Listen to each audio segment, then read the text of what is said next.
Who's your commander? Good luck. Equip. Move to combat. Resolves. Now, before you attack Does me, anyone have an answer? well played. Good game.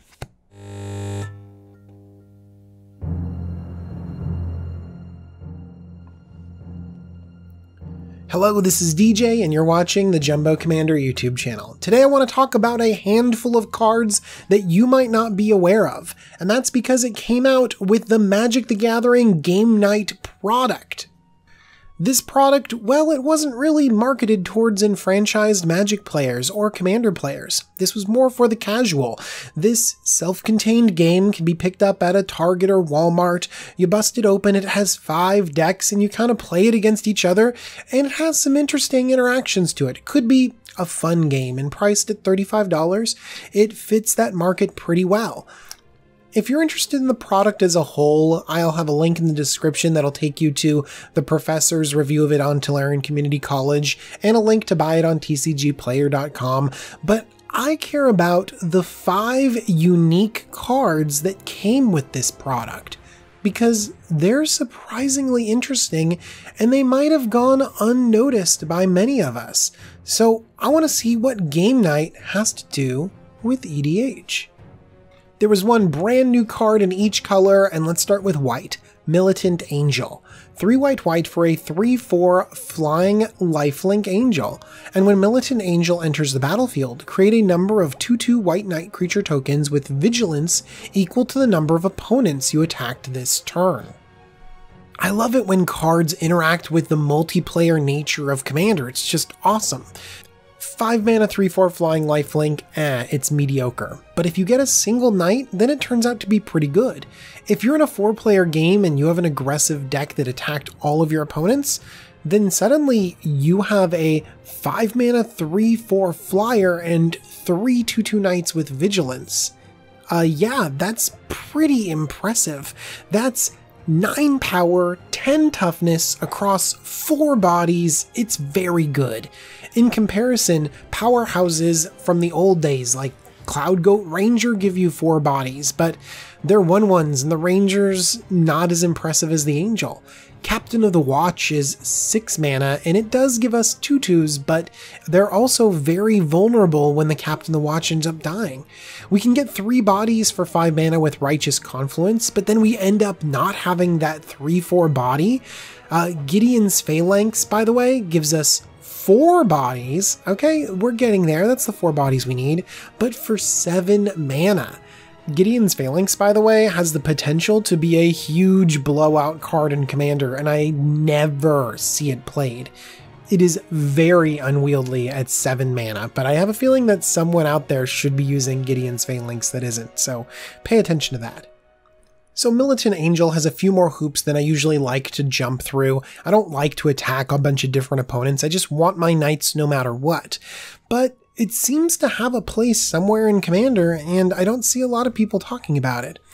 I have a feeling it has to do with the price. I'm going to keep bringing this up with every card, but Militant Angel is $4.50.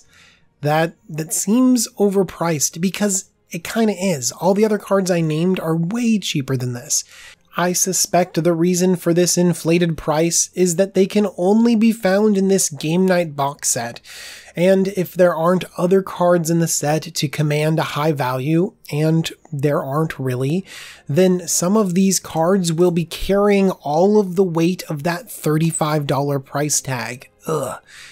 Which is one reason why I've kind of decided to pick them up, because I don't really see the prices moving very much.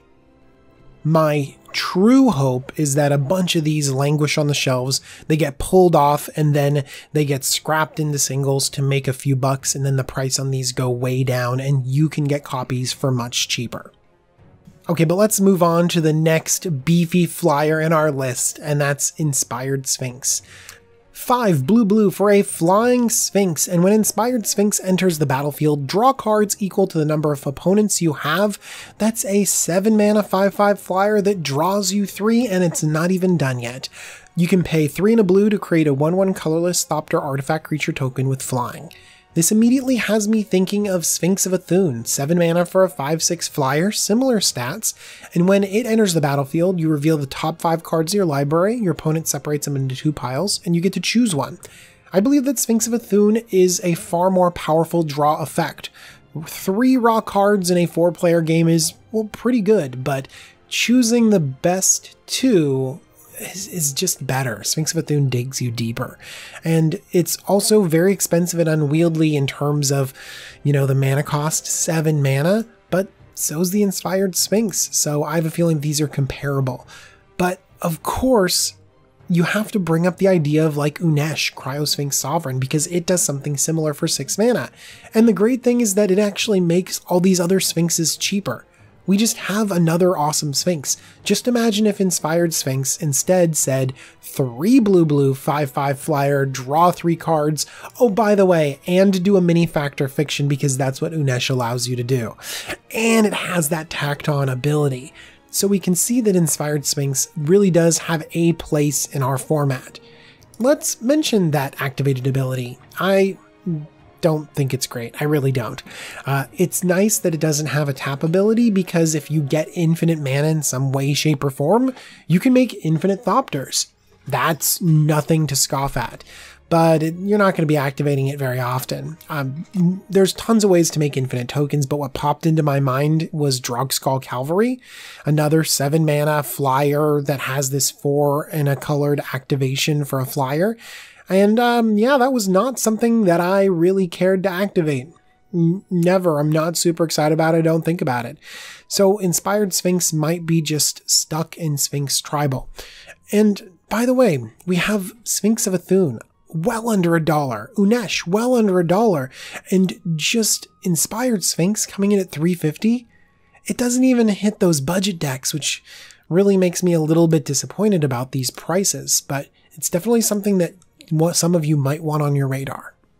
Next is Avatar of Growth, 4 green for a 4/4 trampling elemental avatar, but it doesn't actually cost 4 green because it costs 1 less for each opponent you have. So that means in most cases, this costs 1 green. 3 CMC for a 4/4 trample, that's good, and it's got a little bit more. When it enters the battlefield, each player searches their library for up to 2 basic land cards, puts them onto the battlefield, then shuffles their library. So this does ramp everyone. That feels not great. Unless you can use the ramp better. I mentioned Avatar of Growth when I talked about my Nakia of the Old Ways deck, where you can get double the mana out of your land drops, so they're worth more to you than your opponents. And this goes for other cards too. Vernal Bloom, a well underplayed card. Regal Behemoth, a card I can't stop talking about. Both of these can double your mana, making the 2 lands you fetch up worth way more to you than your opponents. Or you're just going to use the mana for bigger things faster. You have a Primal Surge deck and you need creature-based ramp. Ta-da! And so you need to get up to 10 mana faster, and so those 2 lands are worth ramping your opponents. Or a card like Genesis Wave. The bigger you get, the bigger plays you're going to have, and then you're going to crush your opponent who's, cantripping with those 2 extra basics. The downside? Avatar of Growth. Man, it costs $6. Ugh, that's just a little bit much. It's outside of my comfort zone for a card that's honestly fringe playable. Next, we have a gigantic Goblin, Goblin Goliath, a 6 mana 5/4 Goblin Mutant. When Goblin Goliath enters the battlefield, create a number of 1/1 red Goblin creature tokens equal to the number of opponents you have. Again, that's 6 CMC for 8 power, 7 toughness over 4 bodies. Yeah, I like that. And goblins love to go wide. This seems like a really good fit for a lot of goblin decks, especially in EDH, because goblin decks kind of run out of power, they run out of steam, and EDH hits 6 drops all the time. This seems great. And I haven't even finished yet. The activated ability is 3 in a red, tap. If a source you control would deal damage to an opponent this turn, it deals double that damage to that player instead. Yeah, you can double up damage with an activated ability. This is a scary, scary goblin. Let's compare the bodies to other creatures. Siege Gang Commander is one of the best goblins out there, and that's 5 CMC for 5 power and 5 toughness across 4 bodies. Yeah, That's a huge difference compared to 6 CMC, 1 extra mana for all of that power, all of that toughness, and an activated ability that's honestly way more powerful in our format. If we want to go for big goblins, Chancellor of the Forge is 7 mana for a 5/5. Again, that's 1 more mana and it's a comparable power and toughness. And then when it's got some weird thing, if you have it in your opening hand, whatever. But when it enters the battlefield, it also creates 1/1 red goblin creature tokens. It just is equal to the number of creatures you have on the battlefield, which is very good. You can have a bunch of goblins, play the Chancellor of the Forge, and then double up your goblins and they get haste. And oftentimes there's a lot of other synergies with it. It's good. But now we have another goblin that can go big and go wide. I really love the activated ability on this too. I've been a fan of insult to injury, and this effect is very cool. And in many cases, it ends up being a symmetrical effect that we have to be very clever and play around. Cards like Dictate of the Twin Gods let us play it with flash, but it doubles the damage against us too, so we really have to be careful. Goblin Goliath is just an activated ability. We're just like, are we hitting you for a lot of damage? Bam, double it. Do I have a big spell to cast this turn? Bam, double that damage. It's pretty great. But it seems like the drawback on these cards is always the price. Siege Gang Commander is under 25 cents. Chancellor of the Forge is cheap.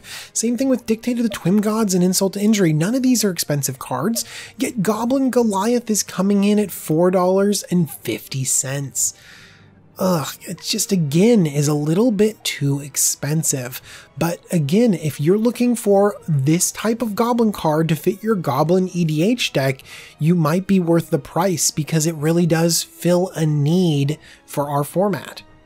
Let's talk about the last card. It's Rot Hulk. 5 black for a 5/5 menacing zombie. And when Rot Hulk enters the battlefield, return up to X target zombie cards from your graveyard to the battlefield, where X is the number of opponents you have. Oh man! In a zombie deck, this is 7 CMC for a 5/5 menace, and it reanimates 3 zombies. 3 zombies! This fits in so many zombie decks because so many of them interact with our graveyard. Verena Lich Queen throws zombies into the graveyard for value. Corpse Connoisseur is a zombie that puts cards into your graveyard. Newscraft Mob is a 6 CMC zombie. Yeah, they have big zombies out there too, that dies and puts itself into the graveyard. Rot Hulk can bring all of these back, and these are not piddly little 1 CMC zombies. There can be big zombies, and reanimating 3 of them is a huge play. That's so much value. In fact, I tried to figure out what's the most impactful 3 cards to get back. And I came up with a bunch of big creatures, whatever, but the combination I like most is Drolf's Messenger, Grey Merchant of Asphodel, and Anathemancer, because it's just this big hit of damage. Drolf's Messenger comes back and deals 2 damage to your opponent and has 3 black pips. We care about black pips because Grey Merchant of Asphodel comes in and drains our opponent for 8 damage, but that's if we have nothing else on the battlefield. And then finally, Anathemancer comes in and smashes one opponent for the number of non-basics they have, which in many situations could be 5 or 6 or 7. So again, this combination just smashes for close to 20 damage, and it's all off the back of Rot Hulk. And that's just this silly little combination. You can get back big beaters or synergistic zombies. It's very strong. It's surprisingly good, and we're in a format that can play 7 drops. And of course we have to come to the downside, which is Rot Hulk is nearing $10. $10 for this card, man, but I can see where people are excited about it. I mean, just imagine fitting this in a lot of different zombie decks, putting it in a Scarab God deck. Remember, this is an enter the battlefield effect. It can be doubled up, this can be blinked. There's all sorts of different ways to abuse this. And not just this, all of these cards, because we're gonna be playing in games with lots of opponents. Many of you play in 5-player games, 6-player games, where these get exponentially good. Whether these fit into decks you have or they're just oddities for you, whether they're within your price range or out, it doesn't matter because now you're aware of them. I picked these up right now because I saw the prices do a weird spiky thing around December. Right now I feel like they're not really moving very much. Some of them are maybe going up a little tiny bit, but it feels like they've plateaued and it's just kind of time to buy before something weird happens and then I can't get these cards anymore. If you want to buy these cards for cheap and help out the channel at the same time, click on the link in the description and that'll take you to tcgplayer.com. Thank you for sponsoring Jumbo Commander, tcgplayer.com, and thank you to my patrons. Thank you, everyone. You are amazing. And all of you are very patient because I didn't put out a deck tech this week. Instead, I rushed out this smaller video at the end of the week. But next week, I'm going to be having some awesome deck techs. I have a few planned, like Rakdos Showstopper, a budget deck, a janky deck. Oh my gosh, I have so many plans in the near future. I just need some time to finally put them together. All right, friends, I'll see y'all really soon. Bye.